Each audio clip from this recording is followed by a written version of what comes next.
Bismillahirrahmanirrahim. Alhamdulillahirabbil alamin. Wassalatu wassalamu ala asyrafil anbiya'i wal mursalin wa ala alihi wa sahbihi wa rasulihi ajma'in. Allahumma lakal hamdu hatta tallah. Wa lakal hamdu idza radita. Wa lakal hamdu ba'da ridha. Rabbi shrah li sadri wa yassir li amri wahlul 'uqdatan min lisani yafqahu qawli. Assalamualaikum warahmatullahi taala wabarakatuh.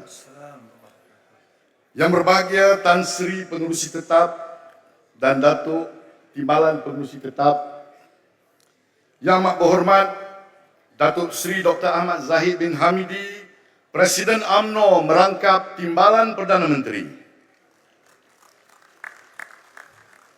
Yang berhormat Datuk Seri Utama Haji Muhammad bin Haji Hassan, Timbalan Presiden UMNO, naib-naib Presiden, teraju wanita, pemuda dan puteri, barisan ahli Majlis Kerja Tertinggi, pengerusi Badan Perhubungan UMNO negeri-negeri, khususnya yang saya kasihi Datuk Wira Megat Zulkarnain Tan Sri Omardin, Pengerusi Badan Perhubungan UMNO Negeri Selangor, yang memberi kepercayaan kepada saya untuk menjadi jurucakap.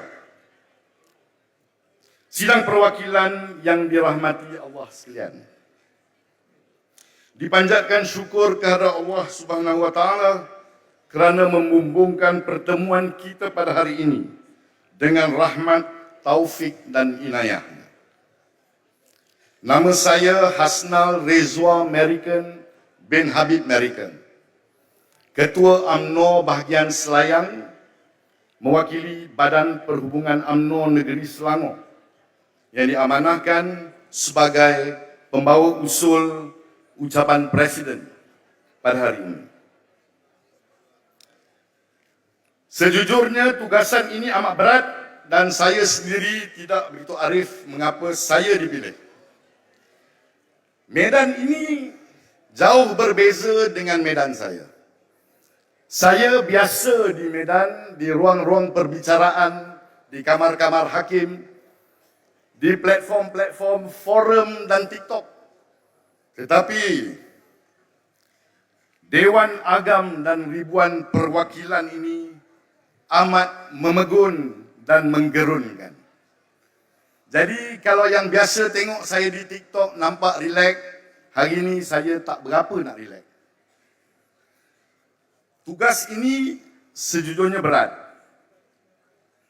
Saya ingin menghuraikan satu usul yang dibawa oleh Majlis Tertinggi. Dan usul ini sewajarnya dibentangkan di dalam wacana ini. Kerana perhimpunan kita pada hari ini adalah wacana tahunan terbesar umat Melayu. Tidak ada wacana tahunan lebih besar daripada Perhimpunan Agung UMNO yang diadakan setiap tahun selama 79 tahun. Di sini kita tentukan hala tuju, bukan saja untuk parti, tetapi hala tuju perjuangan umat Melayu dan umat Islam seluruhnya. Wacana kita menjadi kompas kenegaraan. Sempena Perhimpunan Agung UMNO 2025 ini, satu usul yang merupakan keterangkuman hala tuju UMNO ke arah PRU16 serta respon UMNO terhadap rungutan dan keluh kesah bangsa telah disediakan oleh Majlis Tertinggi UMNO. Tan Sri Pengerusi Tetap, dengan izin saya membacakan usul ucapan Presiden. Menyedari keberadaan UMNO di dalam kerajaan bagi memenuhi tanggungjawab menggalas amanah kenegaraan telah menyumbang kepada kestabilan politik negara. Dan mengakui UMNO berhadapan tempiasan sentimen penolakan yang menuntut agar parti keramat ini mengikat kembali tali kesatuan bangsa demi menjamin keindukan politik Melayu dan menginsafi hikmah dan kebijaksanaan dalam mengimbangi antara pertanggungjawaban dan kelangsungan bagi menjamin UMNO berada di barisan hadapan pada PRU ke-16 yang mendatang. Maka Perhimpunan Agung UMNO 2025 yang bersidang pada hari ini, 16 Januari 2026, bersamaan 26 Rejab 1447 Hijrah, mengambil ketetapan. Yang pertama, menyokong penuh ucapan dasar yang amat berhormat Presiden UMNO yang mengangkat tema 3 tahun menggalas amanah kenegaraan. Ucapan dasar yang meletakkan gagasan besar demi kelangsungan UMNO sebagai teras kepada agenda politik Melayu di dalam menjamin kestabilan. Kedua, menerima hakikat bahawa UMNO perlu membuat pertimbangan haluan bagi menghadapi PRU ke-16 dengan menjamin kerjasama politik yang menjamin keindukan, di samping memastikan keharmonian serta hak dan kebebasan semua kaum dipertahankan.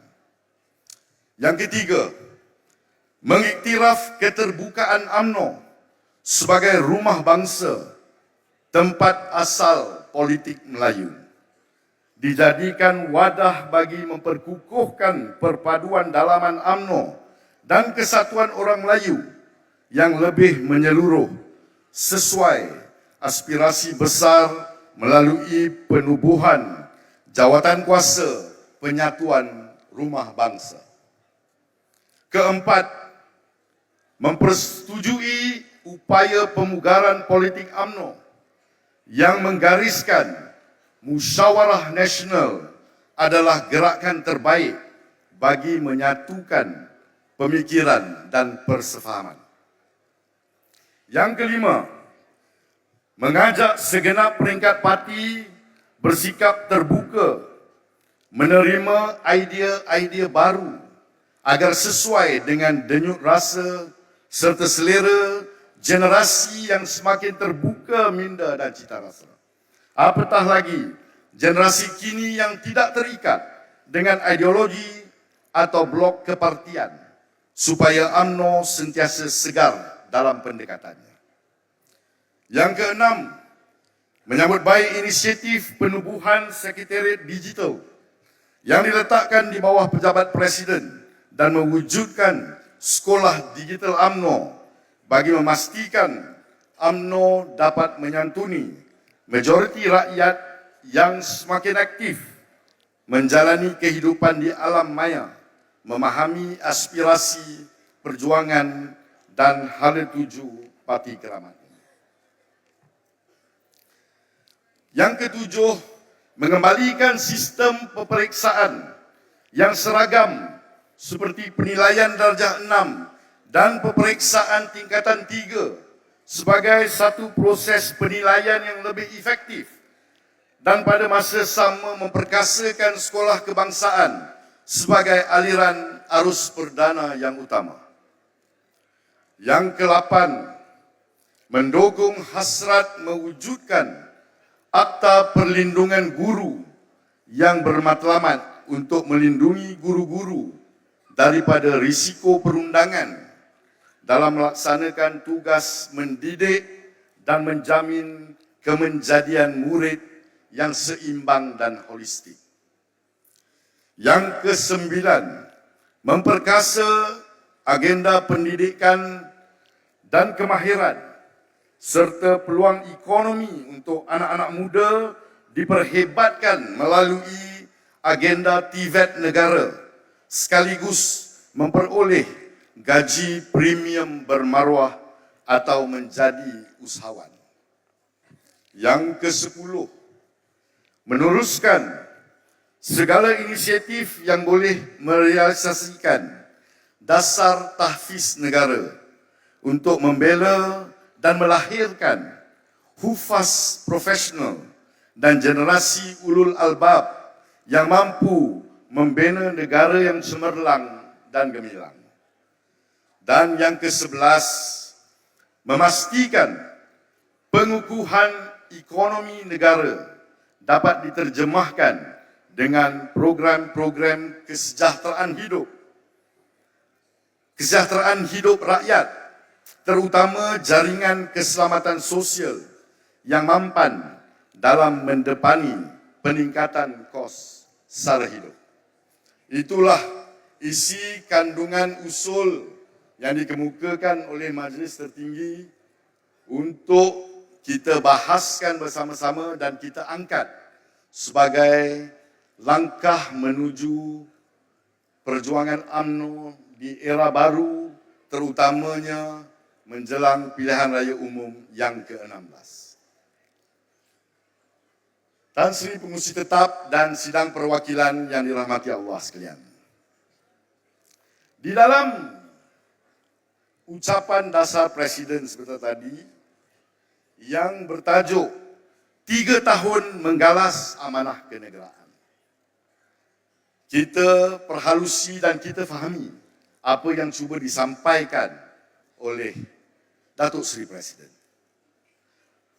UMNO menyertai kerajaan yang dikenali sebagai kerajaan perpaduan ini, yang ditubuhkan selepas pilihan raya umum tahun 2022, setelah keputusan pilihan raya tidak memungkinkan mana-mana parti cukup dominan untuk membentuk kerajaan. Itu adalah hakikat. Tetapi naratif yang kita bawa kadang-kadang tidak lengkap, mengakibatkan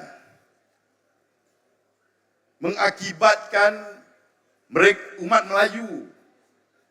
Melayu termasuk juga akar umbi UMNO menuding jari kepada kepimpinan parti dan menyalahkan kita mengapa bersama Pakatan Harapan, kenapa kita tidak membentuk kerajaan bersama Perikatan Nasional. Ini sudah 3 tahun berlalu, tetapi di peringkat akar umbi, perkara ini masih dibicarakan.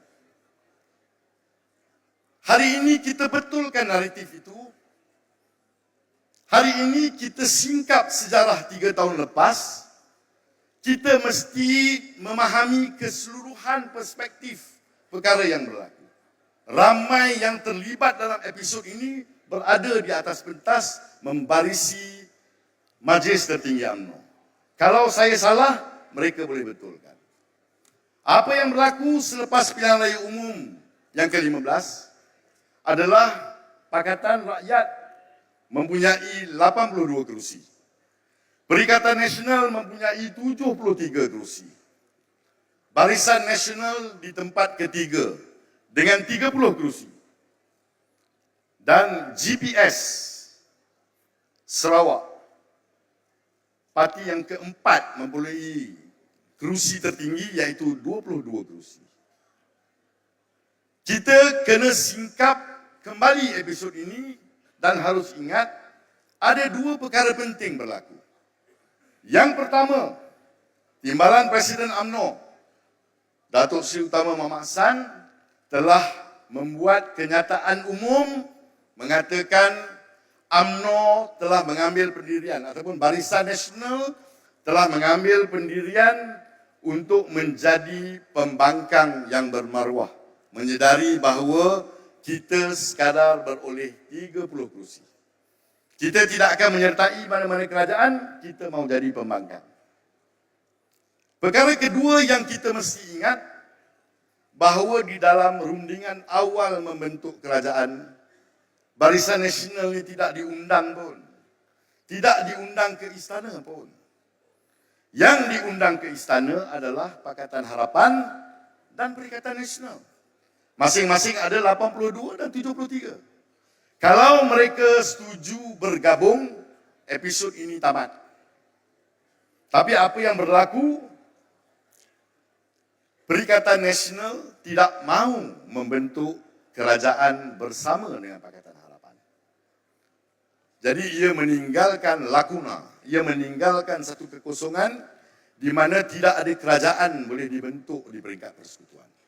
Selepas itu barulah Barisan Nasional dan GPS dipanggil menghadap. Walaupun kita sudah membuat pendirian, kita ingin menjadi kita ingin menjadi pembangkang yang bermaruah, tetapi kita telah ditegur oleh Kebawah Duli Yang Maha Mulia Sri Paduka Baginda Pertuan Agong, apa guna menjadi pembangkang kerana kita masih belum dapat menubuh kerajaan. Kalau tidak ada kerajaan, apa gunanya ada pembangkang? Yang mesti didahulukan adalah urusan negara. Mesti ditubuhkan kerajaan. Jika tuan-tuan pergi balik ke episod yang berlaku 3 tahun lepas, kita akan sedar bahawa peringkat awal GPS mengumumkan bahawa mereka akan bersama-sama membentuk kerajaan dengan Perikatan Nasional dan bersetuju Tan Sri Muhyiddin menjadi Perdana Menteri. Itu mungkin membantu Perikatan Nasional meningkatkan kerusinya daripada 73. Tetapi kemudian GPS telah mengubah haluan kerana berlaku konflik dalaman di mana ada ahli-ahli parlimennya tidak bersetuju dengan pengumuman yang dibuat oleh Presiden GPS kerana mereka tidak dirunding. Mereka tidak mahu bersama dengan PAS di dalam satu kerajaan. Jadi pada ketika itu kita kena fikir, kalaupun UMNO mahu bersama Perikatan Nasional, ia tidak akan membentuk kerajaan persekutuan. Kita ada 30, Perikatan Nasional ada 73. Kalau dicantumkan duanya, baru ada 103 kerusi. Yang diperlukan setidak-tidaknya 112 untuk menjadi seimbang, 113 membentuk majoriti. Disebabkan penarikan diri GPS daripada membentuk kerajaan bersama Perikatan Nasional, maka option untuk Barisan Nasional membentuk kerajaan bersama dengan Perikatan Nasional sudah menjadi tidak lagi relevan. Kerana kalau kita bersama tidak menjadi kerajaan. Tetapi kalau jumlah kita seramai 30 ini bergabung dengan Pakatan Harapan yang ada 82 kerusi, genap-genap ia menjadi 112. Digabung dengan GPS yang mengubah haluan untuk menyokong Pakatan Harapan, maka terbentuklah kerajaan yang ada pada hari ini. Tetapi ada dua kelompok yang marah. Kalau kita buka sosial media, betul? Ada dua kelompok yang marah dengan UMNO. Yang pertama kita faham. Mereka terdiri daripada kelompok yang berhajat nak menjadi kerajaan tetapi tak dapat jadi kerajaan. Mereka terdiri daripada orang-orang yang menyokong Perikatan Nasional. Dia nak jadi kerajaan tapi sebabkan Barisan Nasional tidak menyokong mereka, maka mereka gagal menjadi kerajaan. Yang ini kita faham. Tapi kelompok kedua yang merupakan akar umbi UMNO yang masih belum boleh difahamkan sampai sekarang agak sedikit menggusarkan kita. Orang-orang UMNO yang marah, kenapa kita bersama Pakatan Harapan? Dalam Pakatan Harapan ni ada DAP. Kenapa kita bersama dengan Pakatan Harapan? Jadi hari ini, naratif ini kita kena bawa pulang. Kita kena perjelaskan bahawa Kebawah Duli Yang Maha Mulia Sri Paduka Baginda Pertuan Agong memang menitahkan kita untuk menubuh kerajaan. Kita selalu guna istilah itu. Kerajaan ini adalah kerajaan yang ditubuh atas titah Yang di-Pertuan Agong. Tapi Yang di-Pertuan Agong tidak arahkan kita untuk tubuh kerajaan bersama siapa. Kena tengok jumlah kursi yang ada lah, gabungan kursi yang memungkinkan kerajaan terbentuk. Jadi kita kena perjelaskan bahawa kita tidak berada dalam keadaan untuk menubuh kerajaan bersama Perikatan Nasional. Not possible kerana mathematically tidak memungkinkan tertubuhnya kerajaan. Jadi kita berada dalam kerajaan hari ini atas dasar kompromi. Sebab itu Datuk Seri Presiden selalu mengingatkan bahawa kita ada tanda tangani persefahaman. ada red lines yang kita dah tetapkan. Kalau sesiapa langgar garis-garis merah ini, kita akan keluar daripada kerajaan. Kerana ini adalah satu kerajaan kompromi. Dari intipati ucapan yang disampaikan oleh Datuk Seri Presiden pagi tadi, untuk kita semua renungi dan fahami bahawa kita masuk menyertai kerajaan persekutuan hari ini adalah untuk memenuhi tuntutan kenegaraan. Kita terpaksa memenuhi tuntutan kenegaraan. Kalau tidak, tidak ada kerajaan. Dan tugas memenuhi tuntutan kenegaraan ini kita telah laksanakan selama 3 tahun. 2022 sehingga 2025 genap 3 tahun kita menjalankan tugas kenegaraan. Dalam tempoh tersebut, menteri-menteri, timbalan-timbalan menteri kita, terutamanya timbalan Perdana Menteri kita, telah melaksanakan kewajipan kenegaraan mereka dengan begitu cemerlang sekali. Hebatnya menteri-menteri UMNO ni, ia dipuji bukan saja oleh orang UMNO. Rafizi Ramli yang merupakan pengkritik tegar Kerajaan Pakatan Harapan dalam sesi bersama Keluar Sekejap memperakui bahawa menteri-menteri dan timbalan-timbalan menteri UMNO yang paling perform dalam kerajaan ini.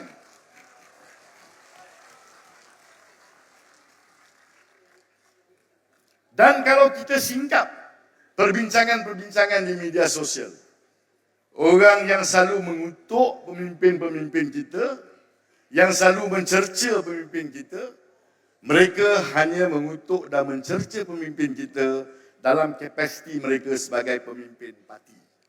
Tak ada orang kata, apalah menteri KKDW, apalah menteri luar ni. Tak ada. Mereka tidak boleh salahkan prestasi menteri-menteri dan timbalan-timbalan menteri UMNO kerana kita yang paling perform dalam kerajaan campuran. Jadi tugas ini kita dah laksanakan 3 tahun. Sebab itu Datuk Seri Presiden dalam ucapannya mengatakan, setelah kita tumpukan perhatian dan laksanakan tugas kita selama 3 tahun ini, kini tiba masanya UMNO mesti memberi tumpuan kepada hala tuju parti ke hadapan di dalam menghadapi PRU ke-16. Faham semua, Tugas kenegaraan kita dah buat. Kita telah bantu melayarkan kapal kerajaan ini sampai cukup tempoh matang 3 tahun. 3 tahun ni dah boleh buat pilihan raya umum yang baru. 3 tahun ini sudah memberi jaminan bahawa kerusi yang kosong tidak perlu lagi diisi dengan pilihan raya kecil. Kita telah bawa bahtera ini sampai ke laut selamat. Telah sampai to the safe waters. Tak perlu risau lagi. Jadi, setelah tugas kenegaraan ini kita penuhi, sekarang kita fikirkan bagaimana kita memenuhi aspirasi ahli-ahli UMNO, bagaimana kita memikir jalan ke hadapan untuk UMNO menghadapi pilihan raya umum yang ke-16. Kerana itu usul yang dibawa pada hari ini menggariskan bahawa selepas 3 tahun, mulai detik ini ke hadapan, UMNO berhak mengadakan apa juga kerjasama, jalinan politik, perbincangan, rundingan dengan mana-mana pihak untuk kita menentukan bagaimana kita mahu menghadapi PRU yang ke-16.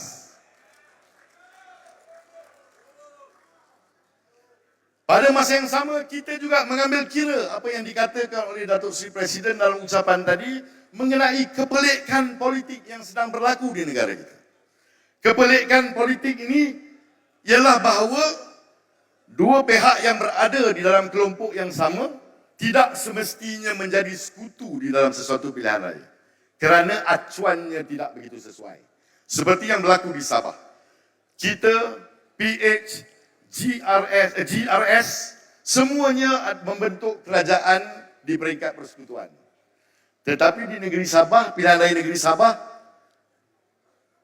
PH berkawan dengan GRS dan kita bersaing menentang PH dan GRS.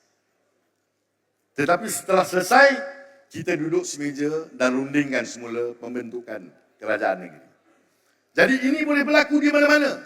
Model yang terpakai di negeri-negeri pantai timur misalnya, yang mana kita tidak mempunyai kerusi yang banyak, habis diambil oleh Perikatan Nasional.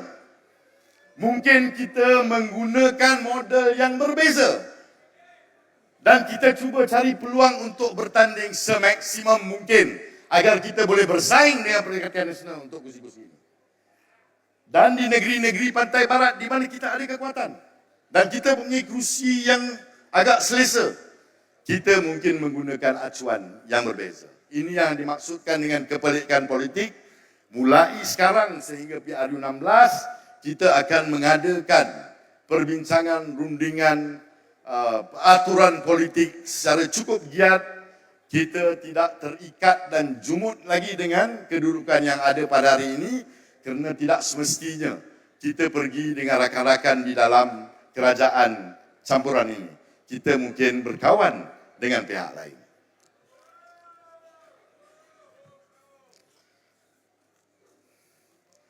Apabila kita membentuk kerjasama atau membentuk kerajaan persekutuan dengan Pakatan Harapan, ada pihak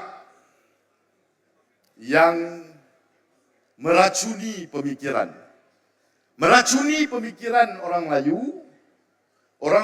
yang tidak begitu kritikal dan analitikal, orang Melayu yang duduk di atas pagar mendapat maklumat hanya dengan membaca apa yang ada di dalam medsos, tidak membuat analisis sendiri. Pemikiran mereka telah diselewengkan bahawa kononnya UMNO kini sudah terbahagi dua. Macam KFC, ada UMNO Ori, ada UMNO Hot and Spicy. Dia kata ada UMNO Ori. UMNO Ori ini adalah UMNO yang menentang, yang menyokong no Anwar, no DAP. Yang tu UMNO Ori. UMNO yang berada bersama-sama dalam kerangka kerajaan, tak kira menyokong atau memegang jawatan atau bersetuju dengan perancangan untuk memasuki kerajaan, yang ni dipanggil UMNO Hot and Spicy, ni dipanggil AMDAP. Tuan-tuan pernah lihat istilah AMDAP ni digunakan. Dia menghina orang-orang UMNO yang masih mendukung hala tuju yang dibawa oleh kepimpinan hari ini dengan menggelar kita AMDAP, UMNO DAP. Yang membawa naratif ini adalah kononnya bijak-bijak pandai Melayu yang belajar tinggi. Jadi persona dia tu memukau orang Melayu yang tidak begitu membaca. Terperangkap dengan naratif bahawa UMNO ada dua. Ada UMNO Ori, ada AMDAP. Kita semua ni AMDAP. Yang atas pentas semuanya AMDAP. Yang jadi menteri besar AMDAP. Yang jadi menteri dan timbalan menteri yang perform tadi kita kata AMDAP. Yang paling rajin sebut AMDAP ni Isham Jalil. Tun Faisal, betul? Tun Faisal, Isham Jalil.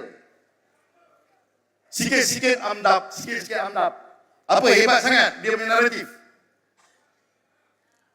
Bila saya menjawab Isham Jalil ni, saya pernah menjawab Isham Jalil di medsos. Dia padam komen saya dan dia blok saya. Dia tidak bersedia berdebat pada peringkat ilmiah. Dia blok saya dan dia padam komen saya. Koyak lah tu. You have to go to Harvard to learn to lie. I don't have to go to Harvard to rebut your lie. Saya tidak perlu pergi ke Harvard untuk membalas dan menyangkal pembohongan kamu. Tun Faisal, Ketua Penerangan Perikatan Nasional ini, hari-hari meratip AMDAP terhadap kita. Sekarang ni dia tengah sibuk sikit pasal isu perkara dia tak berapa nak cakap pasal UMNO. Tun Faisal ni dulu adalah mantan timbalan ketua bahagian Putrajaya di bawah Datuk Seri Kunan. Semasa saya timbalan ketua bahagian, Datuk Seri Ahmad Maslan timbalan ketua bahagian, dia pernah mendakwa Datuk Seri Ahmad Maslan sebagai penderhaka dalam WhatsApp Tun Faisal. Dia kata Datuk Ahmad Maslan ni penderhaka. Saya bergasak dengan Tun Faisal setengah hari. Sampailah sekali dia surrender. Bukan pandai sangat. Tapi orang Melayu yang terpedaya dengan Isam Jalil, Tun Faisal ni please. Ini semua adalah penyeleweng pemikiran orang Melayu. Dia tidak ada idea lain. Dia kecewa kerana dia tidak duduk dalam kedudukan kerajaan. Kerana itu dia labelkan kita. Apa yang amdap about UMNO? Apa yang amdap tentang kita? Saya tahu ramai di sini memang marah dengan DAP, betul? Biar saya dengar betul-betul, memang marah dengan DAP, betul? Sebab kita telah bermusuhan dengan DAP ini lama. Dan hari ini, DAP masih membuat tuntutan-tuntutan yang dia buat untuk memenuhi dan menjustifikasi kedudukan dia sebagai parti Cina dan parti India terbesar di negara ini. Dia terpaksa buat. Kita akan respon kepada tuntutan yang dia buat. Bukanlah bermakna bila dia buat sahaja tuntutan, UMNO ini sudah gagal. Kerana sejak menjadi penjilat DAP ini, UMNO dah tak berani lawan. Orang tu baru buat tuntutan. UMNO punya tugas menjadi benteng di dalam kerajaan mempertahankan segala perjuangan orang Melayu yang ada. Kita tidak akan memberi laluan kepada permintaannya. Sebab itu, bila DAP membuat tuntutan untuk pilihan raya PBT, dia buatlah tuntutan. Sebab dia kena buat untuk audien dia. Adakah UMNO mengizinkan berlakunya pilihan raya PBT? Kita tidak mengizinkan. Dia minta supaya tapak Kampung Baru Cina digazetkan sebagai tapak warisan UNESCO. Adakah kita benarkan? Kita tak benarkan. Dia buat rang undang-undang URA yang kita lihat sebagai memihak kepada pemaju yang kata-katanya konglomerat Cina yang langsung tidak seimbang dalam melindungi penduduk-penduduk Melayu bandar. Apa yang kita buat? Bukan setakat kita bantah. Kita bantah, kemudian kita buat convention yang dipengerusikan oleh Datuk Seri Johari Gani. Kita buat convention, kita bergasak dalam convention itu sampai rang undang-undang itu ditarik balik. Itu kerja UMNO. Begitu juga dengan UEC. Bila dia perjuangkan pengiktirafan, saya kata dia bukan pengiktirafan. Itu adalah naratif yang besar. Sebenarnya yang dia minta, dia mahu UEC ini diangkat supaya setara dengan SPM dan SPPM. UMNO tidak boleh benarkan ini berlaku. Dan kita telah pun membantah. Tidak ada apa yang DAP minta, dia percaya. Kenapa kita masih dipanggil AMDAP? Kerana kita ada dalam kerajaan itulah dia gagal. Jadi kita patut berbangga. Kita kekal sebagai benteng kepada perjuangan orang Melayu dan DAP tidak akan dapat mencapai apa-apa selagi UMNO menjadi benteng dalam kerajaan.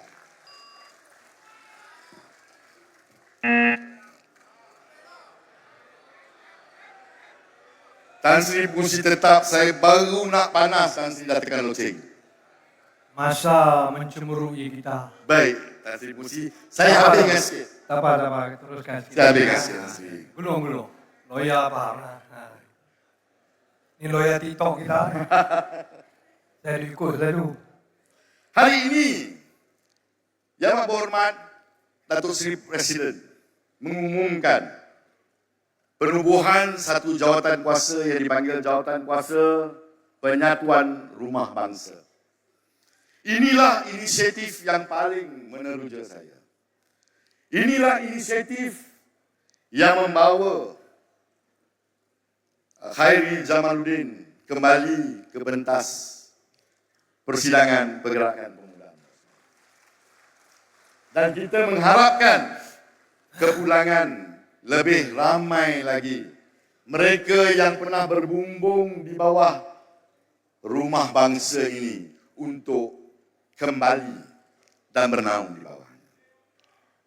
Orang kata rezeki tidak pernah salah alamat, tapi hijrah politik kadang-kadang tersalah alamat. Ada yang tersalah simpang, ada yang menerawang, tiada tempat untuk bertanam. Ada yang mencari jalan pulang. UMNO sebagai wadah perjuangan paling hebat umat Melayu yang menegakkan rumah bangsa ini, di mana segala-gala perjuangan bermula di sini. Tidak ada parti perjuangan orang Melayu yang mendahului UMNO. Di sini bermulanya. Maka kita mesti menyambut kepulangan mereka yang ingin kembali ke rumah bangsa. Datuk, Pak Abang tu. Ya? Pak Abang. Saya kena sebut dua perkara ni Tan Sri Pengerusi kerana dua perkara ini sangat penting dan saya dipesan untuk menyebut dua perkara ini. Saya telah membuat banyak video bercakap tentang Datuk Seri Najib dan bosku. Kalau saya dapat pentas hari ini, saya tidak bercakap tentang Datuk Seri Najib. Orang akan kata saya hipokrit bila saya bercakap dekat TikTok. Perjuangan untuk keadilan Datuk Seri Najib ini sudah menjadi sebahagian daripada perjuangan UMNO. Kita setuju atau tidak? Jadi kita akan perjuangkan keadilan Datuk Seri Najib. Tetapi kita serahkan kepada kebijaksanaan Datuk Seri Presiden yang di mahkamah lah. Yang tu Datuk Seri Najib ada peguam dia untuk kendalikan. Yang saya nak cerita ni, kita nak dapatkan satu keadilan kepada Datuk Seri Najib ni melalui apa yang disebut oleh Datuk Seri Presiden tadi.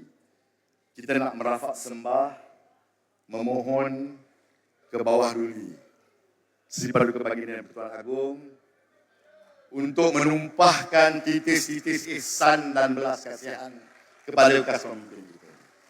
Kita kena percaya kepada Presiden. Ada yang kata kejap lagi, saya nak bodek Presiden, saya kata begini. Saya nak cerita dengan tuan-tuan, di antara orang yang dapat masuk berjumpa dengan Datuk Seri Najib di mahkamah, bukan di mahkamah, di penjara Kajang. Saya adalah salah seorang yang masuk. Selain daripada lawyer Datuk Seri Najib, saya dapat masuk berjumpa dengan Datuk Seri Najib. Bila saya berjumpa dengan Datuk Seri Najib, kita bersalam-salam, menukar pleasantry sebab 2 minit. Selepas tu Datuk Seri Najib berkata dengan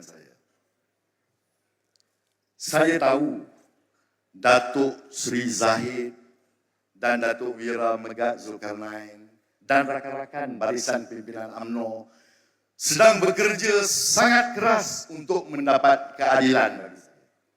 Itu kata Datuk Seri Najib kepada saya. Yang menuduh Presiden sudah dapat kerusi empuk, sudah lupa kawan, sudah lupa bagaimana nak menyelamatkan bosku. Mungkin lebih baik bosku meringkuk di penjara, masa depan politik kita lebih cerah. Tolonglah bertaubat. Jangan jadi lebih bosku daripada bosku. Bosku kata Datuk Seri Zahid sedang membantu saya. Dalam warkah yang Datuk Seri Zahid tulis, yang ditunjukkan kepada ketua-ketua bahagian. Sama juga Datuk Seri Najib kata, wahai sahabat-sahabat ketua bahagian sekalian, bekerjalah bersama dengan Datuk Seri Zahid untuk mendapatkan keadilan bagi saya. Jadi, kita letaklah kepercayaan kepada Datuk Zahid. Ini bila tak dapat pengampunan, bila keluar keputusan mahkamah, semua salahkan Datuk Zahid. Ini Presiden lah. Ini tak adalah Datuk Seri nak bantu pasal dia dah selesa.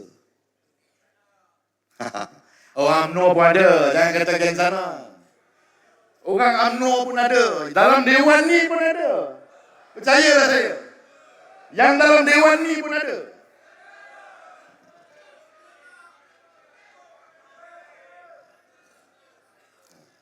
Jadi, kita sama-sama beri kepercayaan kepada Datuk Seri Zahid.